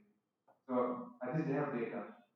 So in this case, the data problem is solved, the app problem is not solved. But for some reason, BMPC wants to solve the app problem. And I think lots of these government departments are wasting all their effort on things they're not supposed to be doing. BMPC's core competence is to provide bus services, not to build apps. And if they just care about data and did not care about apps, they would make this data, they would make live tracking available, and no one would have worried about this issue. And this is not just about BMPC, lots of government departments are happy keeping the data in their silo, even though there's already globally used apps which can use the data a lot better. So in the case of public transport, this is city map on the left and transit on the right. These apps work in thousands of cities across the world. They work in 0 cities in India. And the only reason they don't work in India is because no Indian transit agency is willing to give data to them. They want to build their own app, they don't want to give data for a better app. So luckily there are open source tools which can do some of this stuff. So this is a bus tool for Singapore. And because this is open source, I can use the existing technology and somehow using my skills get the data from BMPC and build a better app. So I wanted to build such a tool for Bangalore. So I just took that bus router Singapore tool, put in the BMPC data and built a custom app. So yet again another app.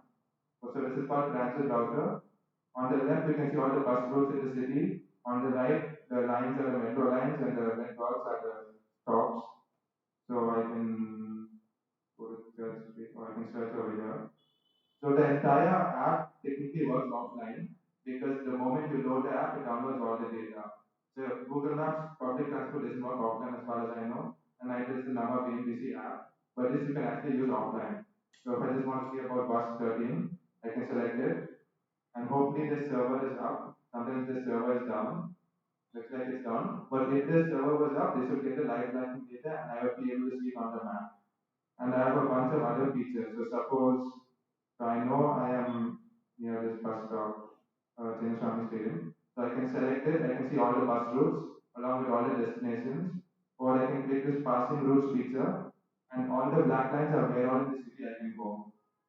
So suppose I'm going to Bangalore for the first time and I want to use the bus and I want to move to a location where I can go everywhere by bus. This kind of tool makes it very easy to find what all places in the city are accessible by bus. And I'll talk about, there are more features in this, I'll talk about it a bit later. But that is transit router. Again, here I actually have to do zero coding network. I just do photos built for Singapore and added data for Bangalore. And getting the data for Bangalore is a bit technical, but from BMPC's perspective, there's zero technical work. They already have the data. They're wasting time building an app, but they could just do this. So for the live API, I also had to do a bit of work. So I used Cloudflare Basis functions for that. But fundamentally, from the tech side, the tech already existed. I just needed the data. And because there's no technical knowledge, anyone can do this for any city as long as you have data. So next problem, this is not really a problem, but I'm interested in it. So what the tragedy is, we don't have updated survey maps for the city. The revenue department uses maps from decades ago for understanding what areas under which village, which survey number. All these administrative functions are done based on revenue department boundaries. But these revenue department boundaries are based on 50-old maps. So the history of the city is also based on these ancient maps which no one looks at. So suppose I wanted to see how urbanized my area of Bangalore was in 1920. So how would I do that? Any ideas?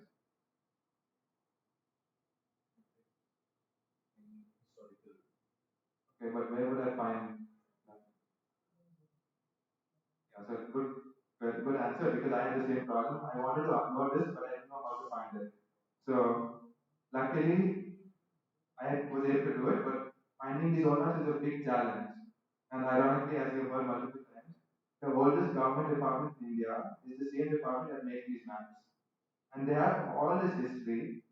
I think there should be more history about the government of India. But they can't do the history because they don't have data about themselves. And so the biggest challenge here is not the tech, not the data, but just like finding these maps. So luckily for Bangalore, there's been a lot of interest in this over the past years, and people have collected these old maps. So once you find them, it's easy to make them accessible. So again, I made another website. This is DLR yesterday. So this is not just survey of India maps, these are other maps from 1800 to now. You can basically see how the city has evolved over the decades. So this is in 1940. Right now we are somewhere here on Church Street. But you can see this MG Road was not called MG Road then, it was called South Parade. And I can go back in time and I can see other places. So this is not just for Bangalore, they did surveys across the whole country, right? But for this side, they did for Bangalore. But I can actually go to something like Yelahanka. So if you look at this place today, I also have this picture where you can see the OSM map. You can see the Yelahanka Airport Station is there. In 1920, it was just barren land. And you can actually understand the history of the city a lot better. You can go to your neighborhood or any areas you're interested in, and you can see how it has evolved over the decades. There are like 15 maps on this side. You can see from 1800 to now how it has evolved. And this is only possible because I was able to find these maps for Bangalore. If I didn't find these maps, then this would be impossible. Again, here, tech is pretty simple. So my tech work in these kinds of projects is actually not like complex tech stuff. But the fact that it's not complex means it should actually be easy for the government to do, but they don't do it. So I got these PNG and TIFF digital scans of these old maps. I georeferenced them in QGIS, saved them as GeoTIFFs, and then I just used my standard MapReaper self-fixed cloudflare for hosting the website.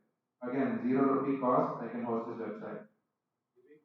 What's the name of the application? It's DLR yesterday. Is it only specific for Bangalore? As of now, yes, but I'll talk about this a bit more soon. Yeah, so these are 4 problems I had. I think there are a lot more problems, not just in the city, globally, nationally, all that. But when we do research or when we try to find solutions to problems, we also need to make it accessible, make the research accessible, communicated. And I think having reports is good, having research is good, but we live in a democratic society, so if the average person doesn't care about it, I don't know how far we'll get to actually solving that problem. So some closing notes to answer your question as well, basically.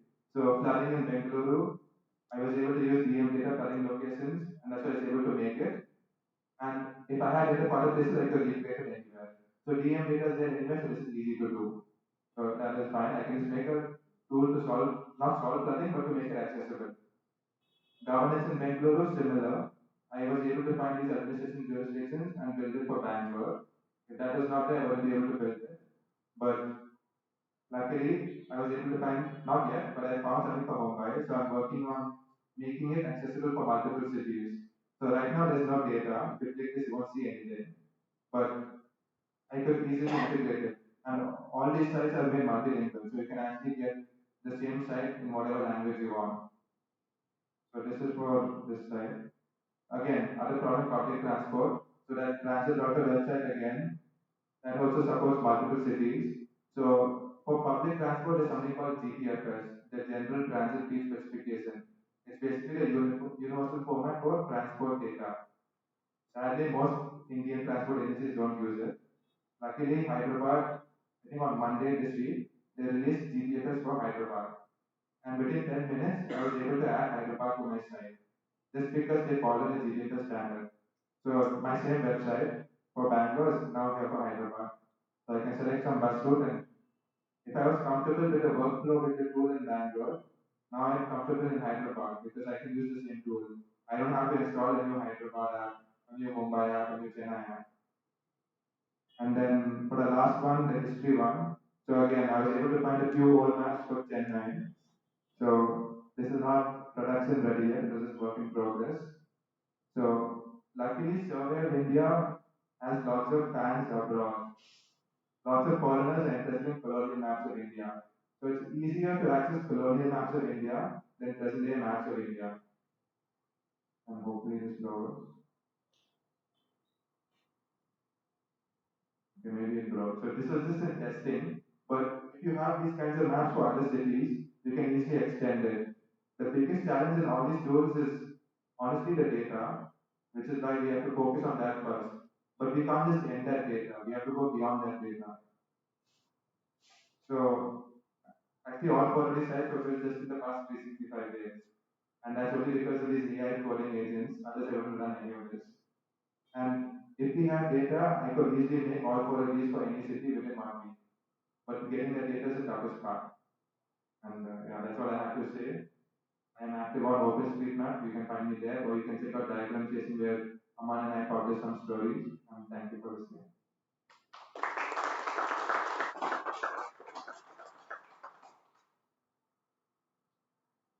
Yeah, that's Walter for you. He's always been the wizard with OSM and wizard with open data, and we've been very proud to have him over with us for a lot of our Let's Talk specialists. So thank you, Vivek. Any questions? We're open to the floor for a couple of questions that you have. Anything technical, you can go as hardcore as you like. Please go ahead. Thanks, Oliver. Sure, thanks.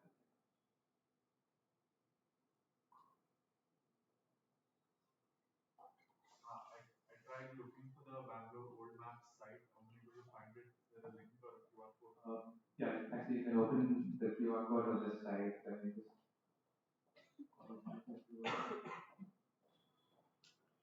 Did you get DLR yesterday?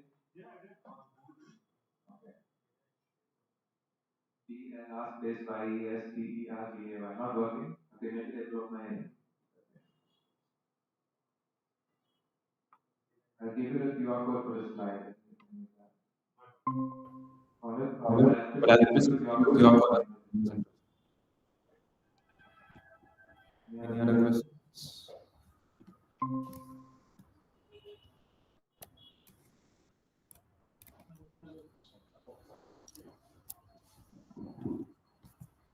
QR code.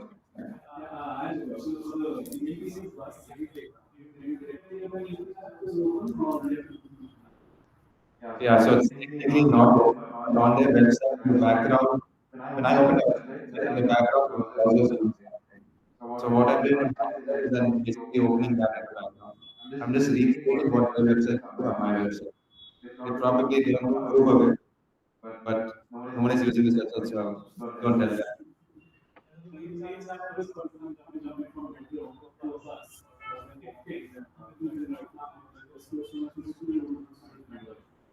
Yeah, actually, I have to say about it. Last year, after which oh it is. This is off. That is on. Yeah, so last year, so last year there was supposed to officially release live lighting data as part of a challenge called the Mountain Giant, which now I have to improve on two apps. One, after the challenge, BNDC was like, I don't want to give live data. They were supposed to, then they had plans for releasing live data. They never gave. So fundamentally, laws, at least for the BNDC, Green Master, these kinds of public transit agencies in Bangalore, they claim to be worried about aggregators, taxi aggregators, and monetizing their data. That's their excuse. But fundamentally, they don't want to give live data. I'm not going to defend them. I've argued with them myself. But that's the data problem in India. So, just a small query. When today we understand people like you have contributed to OpenStreetMap's datasets, right? So, let's say 10 years before, when there was foundational layers deployed, it was quite a shocking to see, like, without any ground deployment, much of ground deployment, we could see more of details. What was the solution to this dataset? Okay, so like with printing a lot of geospatial data, lots of the OpenStreetMap was mapped by known regions. Even now, every 5-10 kilometers, everything about 60 kilometers of country has been mapped by one. He's obsessed with this possibility. So he's mapped thousands of kilometers of residential village in India. And lots of this information about mapping in India was honestly done by non-Indians. There were some involved, but I think without a non-Indian, OpenStreetMap wouldn't be what it is in India.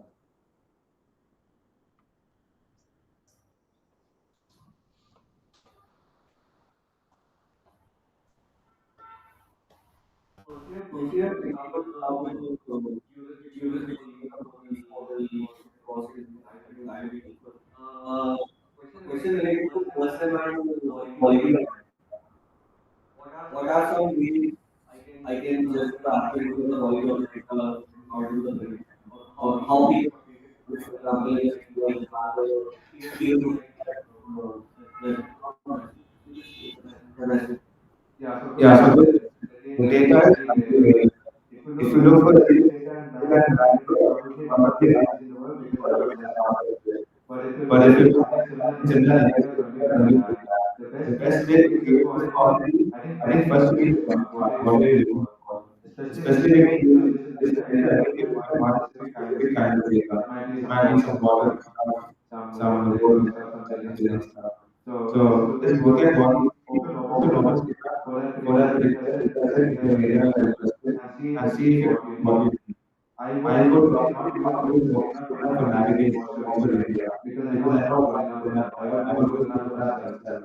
But if But I if I want want specific a kind of specific kind of data, data, I know I I can can get gather that them myself. myself. So So something something like like 3D 3D background background will be will be there. there.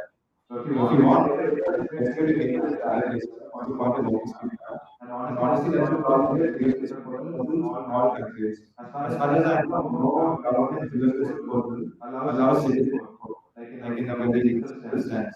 That's the That's the power of power of OpenStreetMap. OpenStreetMap. Maybe the Maybe the government doesn't government care doesn't about care about fox fox farms, so farms, they so they never put never it put on it the on the map. map. But if But I've if I've invested invested in in large large scale scale electronic electronic manufacturing in manufacturing India, in I India, can I map can it. map it. Like the Like German the data German center data visit center, I I ethical villages ethical around the villages around world. the world. Suppose they Suppose wanted they their wanted own their own purpose, they will purpose, they add will it. add it. So I will So I say will if say something that is not it's good not enough, good, it is it not is good not enough, good enough, then the only then the only option is to option add is it to later. add it.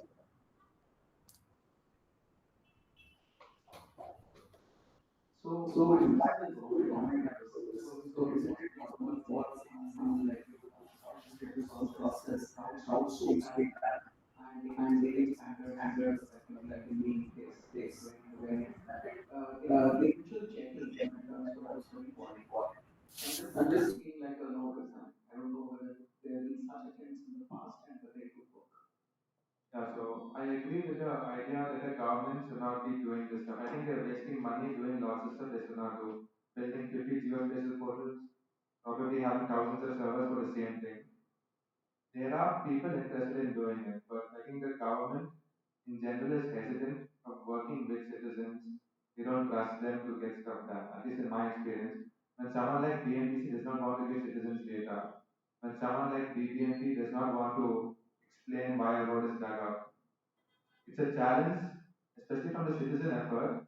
I have a full-time job. Why should I waste my time working with these government people who don't like me, who are shouting at me? So, at least from my perspective, I think there's no trust from that side, which is a big challenge. Did I answer your question? No. Yes, I mean, it's more generally, why does it need to be a government effort? Why can't a private entity sort of do this and then the government will be forced to adopt it? Okay. So privately, I think SD is already doing lots of stuff in India, right? So in terms of building the tech, this kind of stuff will come from the private sector. All the stuff I thought is private sector essentially. Even when the government gets tech built, it's just a contract in the private sector building it, right? The data is government data.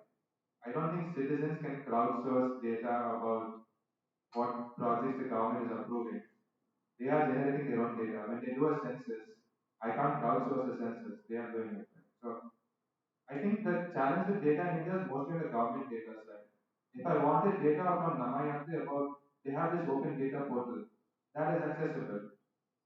The government department doesn't have anything equivalent. The motor vehicle department of Karnataka, I can't get any information. How many vehicles were registered in Bangalore in the past month? They have no idea themselves. So yes, I agree. There's a lot that can be done from the private sector, from citizens. But at least from the data side, the most interesting data for me is the government data. And that's not something citizens or private sector can crowdsource.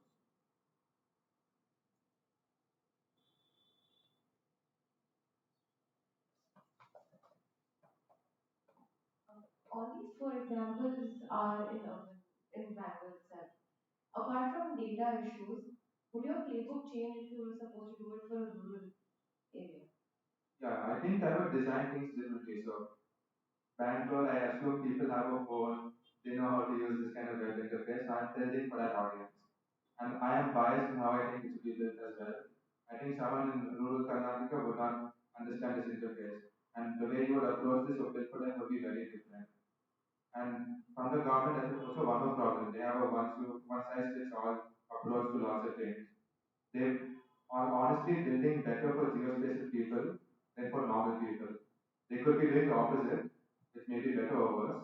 But again, even there, without having data, you can't have these different kinds of dashboards, different kinds of ways of reaching out to people. Now everyone has to use this GOI portal, government portal. At least with data, we can have different approaches. So how would I do it for a different audience? I don't have much exposure to that audience, so I'm not sure how I would do it. But I would probably experiment differently.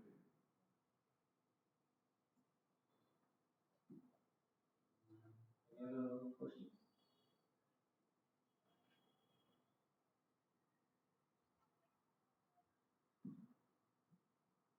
Okay, I think, yeah, I mean, if the nested class right now, we are open for some more time, I guess, and free to discuss with Vivek and Aman to ask about.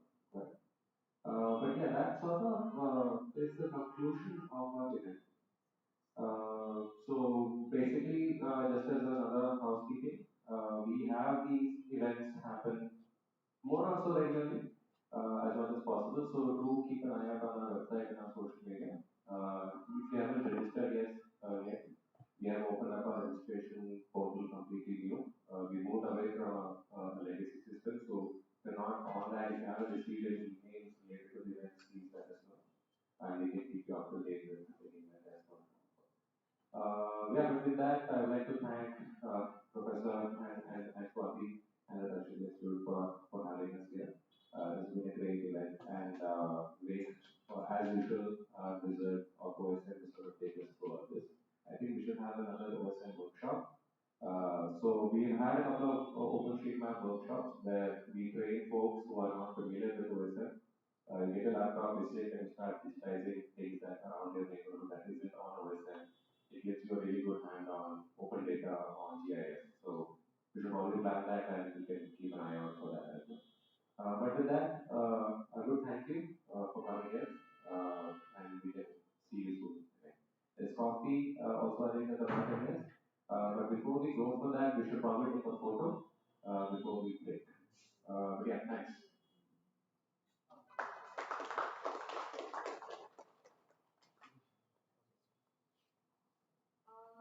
So let's just take a group photo with everyone here. We'll just stand across. So I requested her to thank everyone in the Let's Talk, and then she's Yes. So, well, there are two things. We'll have a coffee, tea, and a bit of snack outside once we take this photo. So maybe just to keep a memory, can we take a photograph together?